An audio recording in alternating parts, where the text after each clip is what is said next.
Juste ouvrez grand vos oreilles. Comme ça, je me répète pas et je répondrai pas aux commentaires pourris. Ouvrez grand vos oreilles. On est nul, on est nul, on est nul, on est nul, on est nul, on est nul, on est nul. On méritait pas de gagner. Voilà. Je sais que vous regardez pas plus de 10 secondes de vidéo en général. Comme ça, derrière, je vais pouvoir développer avec ça. Vous direz pas, vous êtes nul. On est nul. Maintenant, venez me dire qu'il n'y avait pas faute sur cette action. Ça, c'est le but du 2-1. Koundé qui se fait écraser la cheville. Il se fait marcher sur la cheville. Voilà, vous l'avez sous tous les angles. La faute n'est pas sifflée. Le but est accordé. On méritait pas de gagner, il n'y a pas de problème. Mais à ce moment-là, il y a 1-1. À tout moment, on peut revenir à 2-1. À tout moment, on peut encaisser un autre but. Pas de souci. Je le répète encore une fois, on est nul. On rate le penalty, c'est pas à cause de l'arbitre.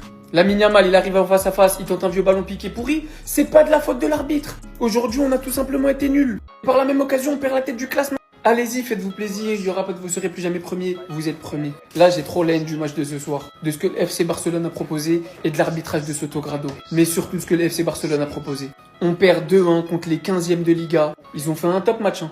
Rien à redire. Ils ont été même meilleurs que nous dans tellement d'aspects du jeu. Donc si vous voulez vous faire plaisir, allez-y, je vous en prie. Vous avez le droit, c'est le jeu. J'accepte. Tout ce que je vous demande, c'est juste de l'objectivité, de l'honnêteté et de comprendre pourquoi je pète un plomb quand dans la course au titre, en toute fin de match, sur une action aussi litigieuse, la VAR a été consultée pendant exactement 20 secondes, alors que lors du dernier match face à l'Atlético, ils ont consulté la VAR pendant 7 minutes. 7 minutes pour aller chercher un hors-jeu. Me faites juste pas passer pour un fou. Van et moi, me faites juste pas passer pour un fou, c'est tout ce que je vous demande. En une semaine, le Barça peut tout perdre. Après sa défaite 4-0 face à l'Atlético Madrid, ce soir les Blaugrana perdent 2-1 face à Gérone, mais c'est plus qu'une défaite, parce qu'ils voient les Madrilènes reprendre la tête de la Liga. Et figurez-vous que le Real Madrid n'est pas prêt de lâcher la première place. C'est là où le football va extrêmement vite. Ces 2 derniers matchs du Barça vont rester gravés dans la saison des supporters Blaugrana, parce que c'était les matchs qu'il fallait pas perdre. Mais heureusement que le Barça est encore en lice pour la Ligue des Champions. Après ces contre-performances, le Barça réussira-t-il à faire une remontada face à l'Atlético Madrid et parviendront-ils à gagner la Liga? Vos avis en commentaire. Mais t'as pas honte, c'est ridicule. En fait, Baldé, demain je travaille à 9h30. Mais qu'est-ce qui m'empêche de ne pas aller au taf et de prendre un billet d'avion pour venir à Barcelone? Pour venir discuter avec toi, juste discuter, pour que tu m'expliques ce qui se passe avec toi en ce moment. Je veux juste que tu m'expliques qu'est-ce qui se passe dans ton cerveau en ce moment quand t'es sur un terrain de foot. Pourquoi est-ce que t'es devenu aussi nul et pourquoi est-ce que t'es même plus capable d'aligner une seule passe? Non, parce que cette action-là, elle a directement donné une occasion de but. Et si on n'avait pas le meilleur gardien de la Liga avec nous, mais on aurait déjà pris le but du chaos. Mais depuis bien longtemps. Vous me parlez de l'action de Koundé sur laquelle il y a évidemment faute et que l'arbitrage est catastrophique. Mais la vérité, les gars, c'est qu'on s'est mangé 20 000 occasions nettes. Et que si Johan Garcia n'était pas là, mais on allait déjà se manger 1, 2, voire 3 buts avant l'occasion sur Koundé. En fait, moi, je vais vraiment commencer à croire à la théorie que Baldé est uniquement au FC Barcelone cette saison parce que Lamine Yamal l'aime bien. Baldé, cette saison, ses highlights, c'est des danses avec Lamine Yamal. C'est que ça. Il fait que ça sur le terrain, frère. Il sait que danser. Il était même pas titulaire ce soir. Il était même pas titulaire. Il a quand même réussi à nous plomber en n'étant pas titulaire. Tout le monde parle d'arbitrage dans les commentaires. Hein. Tout le monde. Moi, je suis désolé. Ce soir, je me cache pas derrière l'arbitrage. C'est impossible. Le Barça ne mérite rien de ce match. Arbitrage ou pas. Soyons honnêtes et ayons les cojones de dire les choses. L'arbitrage, il est catastrophique en Liga et ça fait déjà 4 ans que je fais des vidéos là-dessus. Et vous le savez, vous me le dites beaucoup et je vous remercie pour ça. J'essaie d'être le plus objectif possible dans mes vidéos. Oui, j'ai une affection Barça-PSG, je m'en suis jamais caché. Mais certains le voient même pas parce que j'essaie au maximum de ne pas le montrer. Mais aujourd'hui, j'ai une affection Barça, oui. Mais jamais je vais me cacher derrière l'arbitrage. C'est à cause de l'arbitrage que le Barça subit 10 tirs cadrés contre le 16e de Liga. C'est à cause de l'arbitrage que le Barça se fait mystifier en 2 passes par le 16e de Liga. C'est à cause de l'arbitrage que l'homme du match du Barça, c'est Johan Garcia contre le 16e de Liga. À un moment donné, faut voir la réalité en face. Oui, il y a des erreurs d'arbitrage, mais en aucun cas ce soir tu peux te cacher derrière ça. T'es censé être le leader. Après le match, dire « Ah, il y a des erreurs d'arbitrage ». T'as pas le droit. En tant que leader et en tant qu'équipe comme celle du Barça, t'as pas le droit. Je suis désolé. Nous sommes provisoirement éliminés de Coupe du Roi avec 4 buts de retard et on passe maintenant deuxième avec 2 points de retard. 2 points de retard en Liga.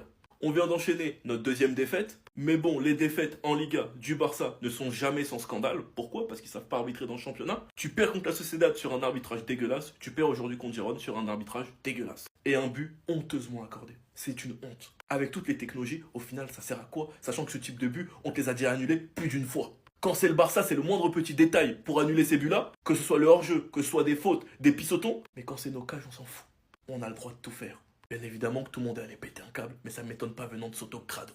On commence avec un penalty manqué de Lamine. On réussit à ouvrir le score en deuxième mi-temps en ayant beaucoup subi. Gérone était meilleur que nous. Malgré l'ouverture du score, ils perdent pas espoir. Pourquoi? Parce qu'on joue trop haut comme d'hab.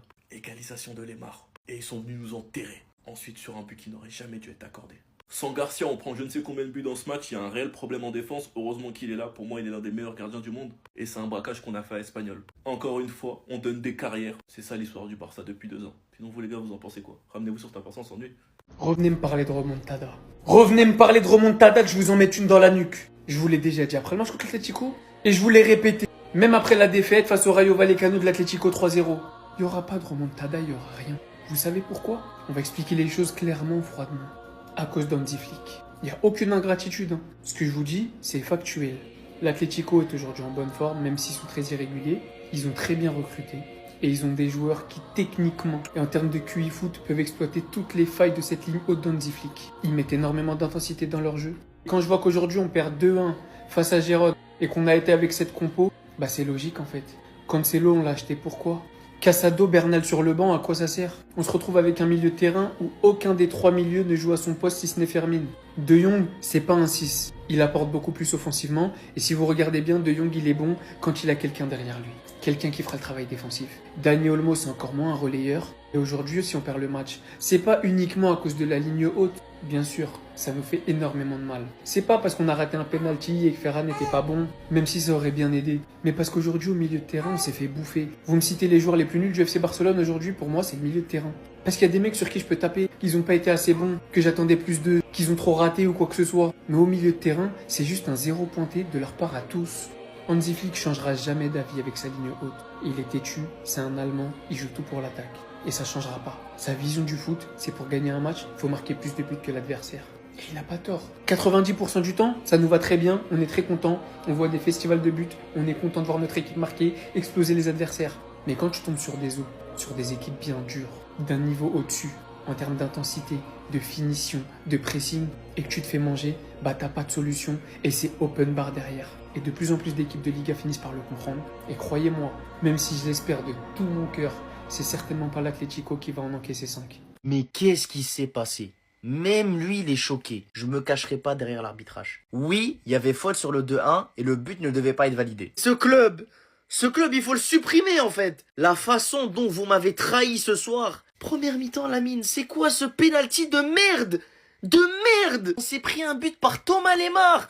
Thomas Lemar, il a 45 ans, frère, il a 45 ans. Je suis prêt à jurer que personne ne savait qu'il jouait encore au foot. Et nous, on se fait baiser par lui, frère. Et en plus de ça, on a des défenseurs qui se mettent à 4 pattes, qui ouvrent les jambes à chaque fois qu'il y a une attaque côté Gérone. Koubarsi, merci pour ton but, y a rien à dire. Mais mon gars, ton taf, c'est d'être défenseur. T'es même pas capable de défendre sur un seul 1v1. Tu rends le ballon à l'adversaire et ensuite tu te mets à 4 pattes. À 4 pattes, la balle elle passe entre tes jambes. Pareil sur le deuxième but. C'est encore lui qui va se mettre à 4 pattes. C'est encore lui qui va se coucher. La balle elle va encore passer entre ses jambes. Les gars, j'en peux plus. J'en peux plus. Koubarsi à 4 pattes, c'est le combo ultime ce soir. Heureusement que Yohan Garcia existait. Parce que je vous jure les gars, sans lui, mais on en prenait 3, 4, 5. On méritait pas de gagner ce match. On méritait pas. La défaite, elle est méritée. Elle est plus que méritée. Tirer 26 fois au but. 26 fois, t'es même pas capable de cadrer la moitié de tes frappes. C'est la honte. Seulement 4 frappes cadrées. Tu rates un penalty. Tu te chies dessus contre le 15e de Liga. Le 15e de Liga. Tu vois, on te demande pas la lune. Contre une équipe qui est quasiment relégable. La semaine de merde qu'on vient de passer avec vous, c'est catastrophique. Il se passe quelque chose.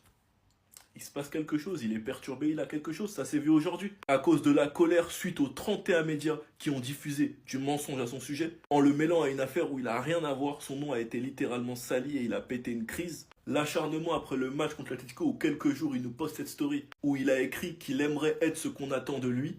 Et aujourd'hui on l'a clairement vu, il n'était pas dans son match.